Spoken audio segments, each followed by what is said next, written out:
నమస్తే Randevi, welcome to story board. Iran యుద్ధం దారి తెన్ను లేకుండా సాగుతోంది. శాంతి ఎప్పుడో భ్రాంతి కాగా కాల్పుల విరమణ ఒప్పందాలకు విలువ లేకుండా పోయింది.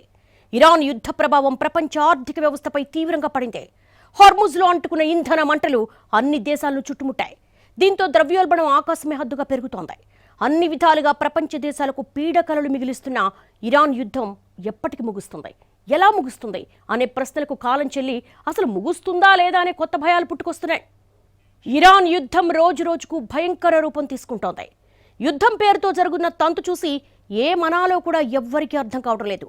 కొన్నాళ్ళు యుద్ధం, కొన్నాళ్ళు చర్చలు అంటూ ట్రంప్ యుద్ధంతో కూడా కామెడీ చేస్తున్నారన్న అభిప్రాయాలున్నాయి.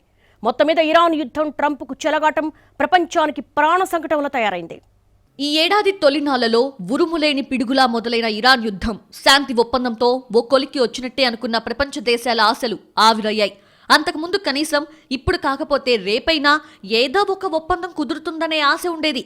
కానీ ఇటీవల ట్రంప్ ఇక చర్చలకు ఆస్కారం లేదని ప్రకటించడం, ఆ వెంటనే వరుసగా అమెరికా, ఇరాన్ భీకర దాడులు కొనసాగించడం చూస్తుంటే ఇరాన్ యుద్ధానికి అసలు ముగింపు ఉందా లేదా అనే సందేహాలు పుట్టుకొస్తున్నాయి.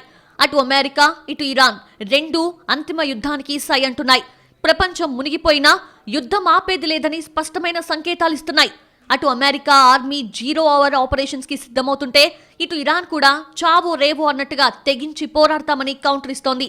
ఇరు పక్షాలు అవతలి వారికి ఊహించని నష్టం కలిగిస్తామని పరస్పర హెచ్చరికలతో భయపెడుతున్నాయి. మరోవైపు ఈ యుద్ధం 100కు పైగా దేశాల్లో ఇంధన సరఫరా సమస్యలు, ఆర్థిక సంక్షోభం, ద్రవ్యోల్బణ సమస్యల్ని ఎగదోస్తోంది. అంతిమంగా యుద్ధ ప్రభావం సామాన్యుల జీవితాలపై ఊహించలేనంతగా పడింది. వారి బతుకు దుర్భరంగా మారుతోంది.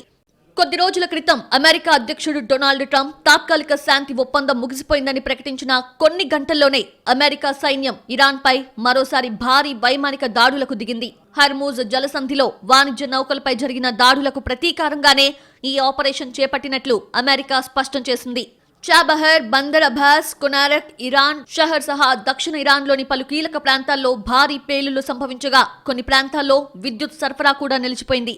ప్రతిగా ఇరాన్ కూడా గల్ఫ్ దేశాల్లో ఉన్న అమెరికా సైనిక స్థావరాలపై భీకర దాడులకు దిగుతోంది. ఇరాన్ యుద్ధం మొదటి నుంచి వింతగానే జరుగుతోంది. యుద్ధం తొలినాళ్లలో తమ మధ్య ఉన్న పూర్తి స్థాయి సమన్వయం ఉన్నట్లుగా అటు అమెరికా, ఇటు ఇజ్రాయెల్ కలరిచ్చాయి. మధ్యలో సమాచార లోపం తలెత్తినా ఒకరినొకరు కవర్ చేశాయి. కానీ తీరా ఇప్పుడు చూస్తే మాత్రం ఇద్దరు మిత్రులు బద్ధ శత్రువులా తగులాడుతున్నారు. ఇంకా చిత్రం ఏంటంటే అమెరికాను వెన్నంటి చేసిన ఇజ్రాయెల్ ఉన్నట్టుండి తలెగరేసి తన దారి తాను చూసుకుంది. చివరకు ట్రంప్ వారిస్తున్నా నెతన్యాహు లెక్క చేయటం లేదు. అసలు ఇరాన్తో చర్చలేంటి, యుద్ధమే తమ ఏకైక ఆప్షన్ అని ఇజ్రాయెల్ మూర్ఖంగా మాట్లాడుతోంది. దీంతో ఇప్పటిదాకా యుద్ధాన్ని తాను నియంత్రిస్తున్నానని భావించిన ట్రంప్ కంగుతిన్నారు. చివరకు నెతన్యాహుని బతిమాలినా ఫలితం లేకపోవడంతో ఆయన అజ్ఞాని అని ఊరుకున్నారు. కానీ ఇప్పటికైతే ఇజ్రాయెల్, అమెరికా మాట వినే స్థితి లేదు. ఇలాంటి గందరగోళ పరిస్థితుల్లో చర్చలు జరిగి ఒప్పందం ఖరారు కావడం కారణంగానే అది కొన్ని గంటల్లోనే ముగిసిపోయిందనే చర్చ జరుగుతోంది. అందుకే ఇరాన్ యుద్ధం ఒప్పందం జరిగే వరకు ఓ లెక్క, ఇప్పుడు మరో లెక్క అంటున్నారు. ఇరాన్ యుద్ధం గతంలో ఓ విడత ఉధృతంగా జరిగి ఆగింది. కానీ ఇప్పుడు సరైన ఒప్పందం కుదరని కారణంగా అన్నింటికీ మించి పరస్పర విశ్వాసరాహిత్యంతో రెండో విడత యుద్ధం మరింత తీవ్ర రూపం తీసుకుంది. ఇంతవరకు మునుపటి యుద్ధానికి సరైన ప్రాతిపదిక చెప్పలేక నీళ్లు నమిలిన అమెరికా ఇప్పుడు మరోసారి అర్థం పర్థం లేని యుద్ధ లక్ష్యాలను చెబుతూ ఇరాన్కి అనవసర హెచ్చరికలు జారీ చేస్తున్నారనే వాదన గట్టిగా వినిపిస్తోంది. అయితే ఇక్కడ మరో ట్విస్ట్ కూడా ఉంది. మొన్నటిదాకా ట్రంప్ చిత్తం వచ్చినట్టు మాట్లాడినా ఇరాన్ ప్రకటనల్లో అయినా అంతో ఇంతో లాజిక్ కనిపించేది. కానీ ప్రెజెంట్ ఇరాన్ కూడా ట్రంప్ కి మించిన టెంపరితనంతో మాట్లాడుతోంది. మునిగితే ప్రపంచమంతా మునగాలి, తేలితే అందరూ తేలాలనే లాజిక్ బయటకు తీసింది. అంటే తమ దేశాన్ని నాశనం చేయాలనుకుంటే మొత్తం ప్రపంచానికే కొరివి పెడతామని సూటిగానే చెబుతోంది. అయినా సరే అమెరికా వెనక్కి తగ్గకుండా కొరివితో తలగొక్కుంటోంది. ఇటు ఇరాన్ కూడా ఎప్పటిలాగే సంబంధం లేని దేశాల నౌకలపై దాడులు చేస్తూ హర్మూజ్ లో రక్తపాతం క్రియేట్ చేస్తోంది. దీంతో ఇద్దరు మొండి వాళ్ళ మధ్య ఇరుక్కున్న ప్రపంచం బయటపడే దారి తెలియక సతమతమైపోతోంది. ఇరాన్ యుద్ధం దెబ్బకి ఆధునిక అభివృద్ధి చిరునామాగా చెప్పుకున్న గల్ఫ్ లో పూర్తిగా విధ్వంసం జరిగింది. అరబ్ దేశాలు ఎప్పటికీ కోలుకుంటాయో ఎవరికీ అంతు చిక్కడం లేదు. ఇప్పుడున్న దుస్థితి చూస్తే అసలు ఆయా దేశాలు ఇంకే స్థాయిలో పతనమవుతాయో మొదట తేల్చాల్సిన అగత్యం కనిపిస్తోంది. ఇరాన్ యుద్ధం గల్ఫ్ కి చేసిన గాయం తీవ్రత ఎలాంటిదో చెప్పడానికి ఒక్క దుబాయ్ ఉదాహరణ చాలు. ఇరాన్ యుద్ధం మొదలయ్యే వరకు ప్రపంచంలోనే అత్యంత సురక్షిత గమ్యస్థానంగా పెట్టుబడిదారులకు స్వర్గధామంగా ఉన్న దుబాయ్ ఇప్పుడు పూర్తి స్థాయిలో ఆత్మరక్షణలో పడిపోయింది. మొన్నటిదాకా దుబాయ్ని డ్రీమ్ సెటిల్మెంట్ గా చూసిన వాళ్లే ఇప్పుడు ఏ చిన్న అవకాశం వచ్చినా దుబాయ్ బీడటానికి రెడీ అవుతున్నారు. ఈ పరిణామం యూఏఈని ఉక్కిరిబిక్కిరి చేస్తోంది. ఎందుకంటే దశాబ్దాల పాటు కష్టపడి దుబాయ్ని తీర్చిదిద్దితే కేవలం కొన్ని రోజుల నుంచి జరుగుతున్న యుద్ధం మొత్తం సీన్ రివర్స్ చేసింది. ఇరాన్ యూరియా ఉత్పత్తిలో ప్రపంచంలో అగ్రగామిగా ఉండటంతో ఈ యుద్ధం ద్వారా ఎరువుల ధరలు పెరిగాయి. ప్రపంచ ఉత్పత్తి వ్యవస్థల్లో నిల్వలు లేవు. దీంతో వ్యవసాయ రంగం తీవ్రంగా ప్రభావితమవుతోంది.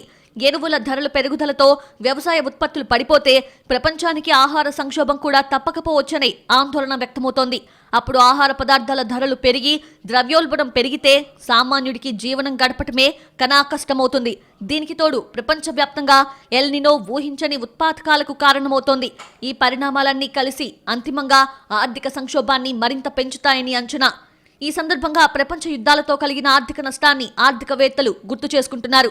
మొదటి ప్రపంచ యుద్ధం అంచనా వ్యయం $3.7 ట్రిలియన్ల, రెండో ప్రపంచ యుద్ధం ఖర్చు దాదాపు $19.2 ట్రిలియన్ల. ఇవి నిపుణులు లెక్కించగలిగిన అంచనా సంఖ్యలు మాత్రమే. కానీ మొదటి రెండో ప్రపంచ యుద్ధాల వాస్తవ వ్యయం చాలా ఎక్కువగా ఉండొచ్చు. ఉక్రెయిన్ ఆర్థిక వ్యవస్థ రష్యాతో యుద్ధం తర్వాత 30% క్షీణించింది. ఇక రష్యా ఆర్థిక వ్యవస్థ అయితే మేడి పండే అని చెప్తున్నారు. అంతకుముందు సిరియాలో కూడా అంతర్యుద్ధం కారణంగా అక్కడి జీడీపీ 85% పడిపోయింది. ఆ మాటకొస్తే ఇప్పటి వరకు జరిగిన యుద్ధాల ప్రభావం, నష్టాలకు సంబంధించిన అంచనాలైనా ఉన్నాయి. కానీ ప్రస్తుత ఇరాన్ యుద్ధం, దాని ప్రభావాన్ని అంచనా వేసే సామర్థ్యం తమకు లేదని పలువురు ఆర్థికవేత్తలు ముందే హ్యాండ్స్ అప్ అంటున్నారు. ఇలా ఎవరికీ అంతు చిక్కని విధంగా దారి తెన్ను లేకుండా జరుగుతున్న ఇరాన్ యుద్ధం ఏ తీరానికి చేరుతుందనేది పెద్ద సస్పెన్స్ గా మారింది. ఇరాన్ యుద్ధంతో మొదలైన చమురు మంటలు ఇంకా ఎగసి పడుతూనే ఉన్నాయి. పలు దేశాల్లో పెట్రోల్, గ్యాస్ సరఫరా సమస్యలున్నాయి. కొన్ని దేశాలు ఇటీవల ఇంధన సమస్య నుంచి బయటపడ్డాయనుకుంటున్న హార్ముజ్లో మళ్లీ నౌకలపై జరుగుతున్న దాడులు పరిస్థితిని మొదటికి తీసుకొచ్చేలా ఉన్నాయి.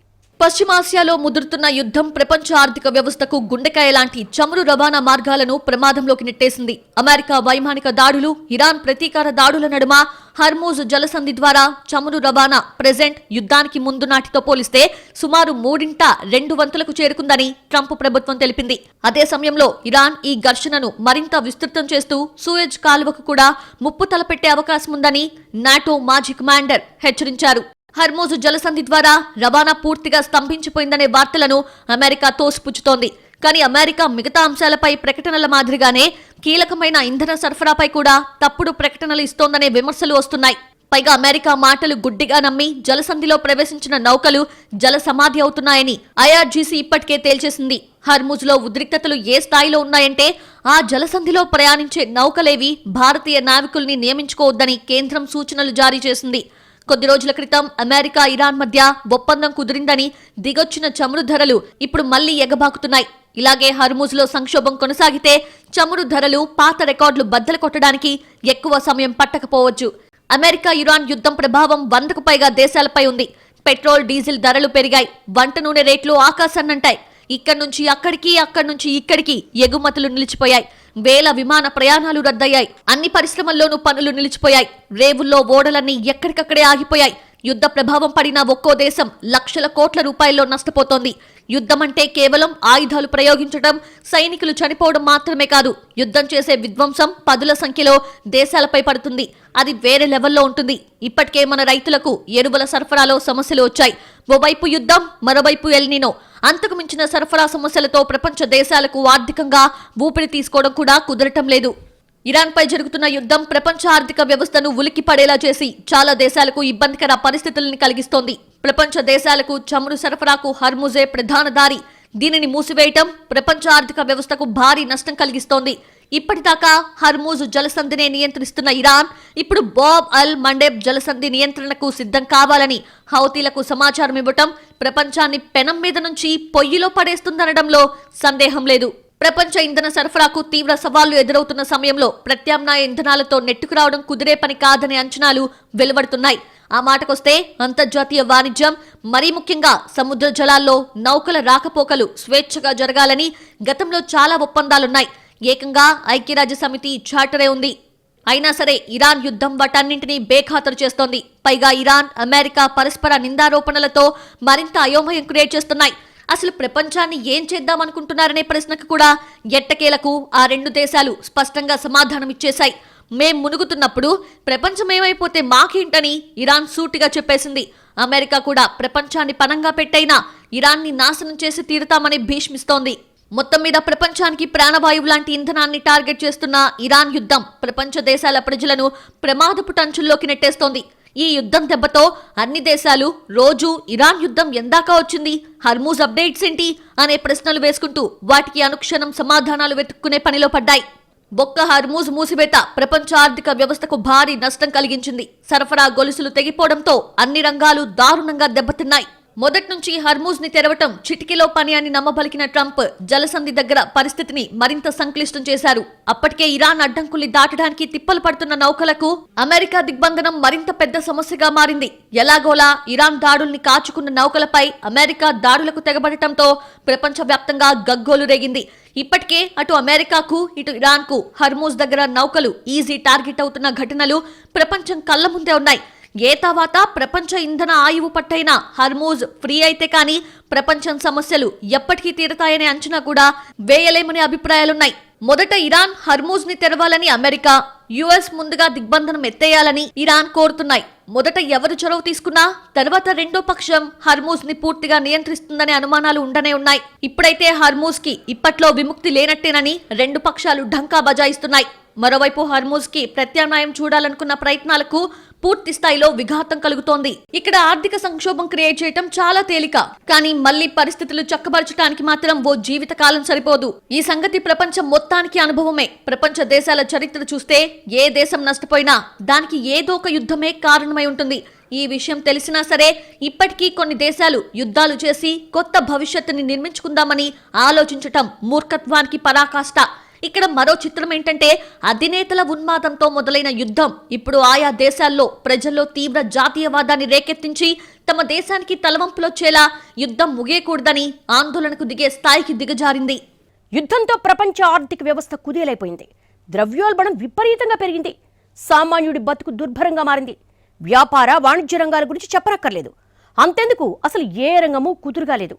ఎవరికి వారు ప్రాణాల అరిచేతులు పట్టుకుని బతకాల్సిన దుస్థితి వచ్చేసింది. ఇరాన్ యుద్ధ ప్రభావం కేవలం అమెరికా, ఇరాన్లకే పరిమితం కాలేదు. ప్రపంచ బ్యాంక్ ఈ ఏడాది అంతర్జాతీయ ఆర్థిక వృద్ధి రేటు అంచనాను కోవిడ్ కాలం తర్వాత అత్యంత కనిష్టంగా 2.5% తగ్గించింది. మధ్యప్రాచ్య దేశాల జీడీపీ వృద్ధి రేటు 4.5% నుండి 1.3% పడిపోయింది. వ్యవసాయానికి కీలకమైన ఎరువుల ధరలు ఏకంగా 47% పెరిగాయి. భారతదేశంలో కూడా దీని ప్రభావం స్పష్టంగా కనిపించింది. కమర్షియల్ ఎల్పీజీ ధరలు విపరీతంగా పెరగడంతో పాటు వంట గ్యాస్ కొరత ఏర్పడి సామాన్యులు, వ్యాపారులు తీవ్ర ఇబ్బందులు పడ్డారు. ఇప్పుడు అంతకు మించిన సమస్యలు వచ్చే సంకేతాలు కాదు, ఏకంగా క్లారిటీ కనిపిస్తోంది. ఏ యుద్ధము చివర్లో శాంతినివ్వదు. యుద్ధంలో ఎవరు గెలిచి ఎవరు ఓడిపోయినా కష్టాలన్నీ సామాన్య జనానికే. ఇరాన్ యుద్ధం అనూహ్యంగా తీవ్రమవుతున్న తీరు ప్రపంచాన్ని మరోసారి ప్రమాదపు టంచుల్లో నిలబెడుతోంది. యుద్ధం ఎలా ముగుస్తుందో ఎవరికీ అంతు చిక్కడం లేదు. యుద్ధాల్లో ఓటమి అంచుకు చేరిన దేశాల్లోనే కాదు, గెలిచి వికటాట్టహాసం చేసే దేశాల్లోనూ కొన్ని సీన్లు కామన్ గా ఉంటాయి. సైనికుల్ని కోల్పోయిన కుటుంబాల కన్నీటి గాథలు ఎక్కడైనా ఒక్కటే.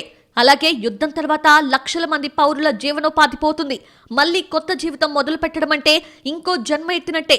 ఈ ప్రాసెస్ లో ఆత్మహత్యలు, హత్యలు కూడా జరుగుతాయి. ఇంకా అంతులేని విషాదాలు కొన్ని తరాల వరకు వెంటాడుతూనే ఉంటాయి. ప్రపంచ యుద్ధాలు ముగిసి శతాబ్దం దగ్గర పడుతున్నా కూడా ఇప్పటికీ వాటి ప్రభావం కొన్ని దేశాలపై ఉందనే మాట చేదు వాస్తవం. ఆయా దేశాలు పడుతున్న బాధలు కల్లారా చూసిన తర్వాత కూడా కొన్ని దేశాలు యుద్ధాలకి కాలు దువ్వటం, ఓ యుద్ధంలో చేతులు కాలేక కూడా ఏమాత్రం ఆలోచన లేకుండా మరో యుద్ధానికి సిద్ధం కావడం చేస్తూనే ఉన్నాయి. యుద్ధం కారణంగా ప్రపంచం ఎదుర్కొంటున్న మరో పెద్ద సమస్య ద్రవ్యోల్బణం. ఇప్పటికే పలు దేశాల్లో రికార్డు స్థాయి ద్రవ్యోల్బణం నమోదవుతోంది. దీంతో వివిధ దేశాల కరెన్సీలు నేలచూపులు చూస్తున్నాయి. ఒక్కో దేశంలో ఒక్కో రకమైన సమస్య ఉంది, ఒక్కో రకమైన పరిస్థితులు ఉన్నాయి. అయితే ఇవన్నీ ప్రస్తుత అంచనాలు మాత్రమే. ఇక ముందు జరగబోయే యుద్ధం, దాని తీవ్ర పర్యవసనాలు ఎలా ఉంటాయో ఎవరూ చెప్పలేకపోతున్నారు.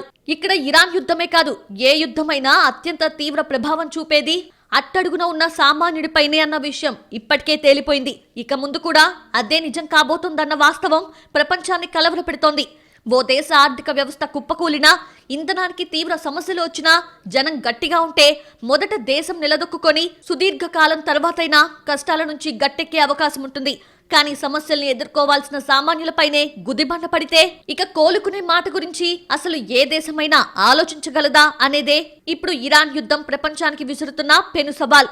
ఇప్పటిదాకా ఇరాన్ యుద్ధం క్రియేట్ చేసిన ఇంధన ఆర్థిక సంక్షోభాల్ని చూసిన దేశాలకు రాబోయే రోజుల్లో మానవతా సంక్షోభం రూపంలో అసలు సిసలు ముప్పు పొంచి ఉందనడంలో సందేహమే లేదు.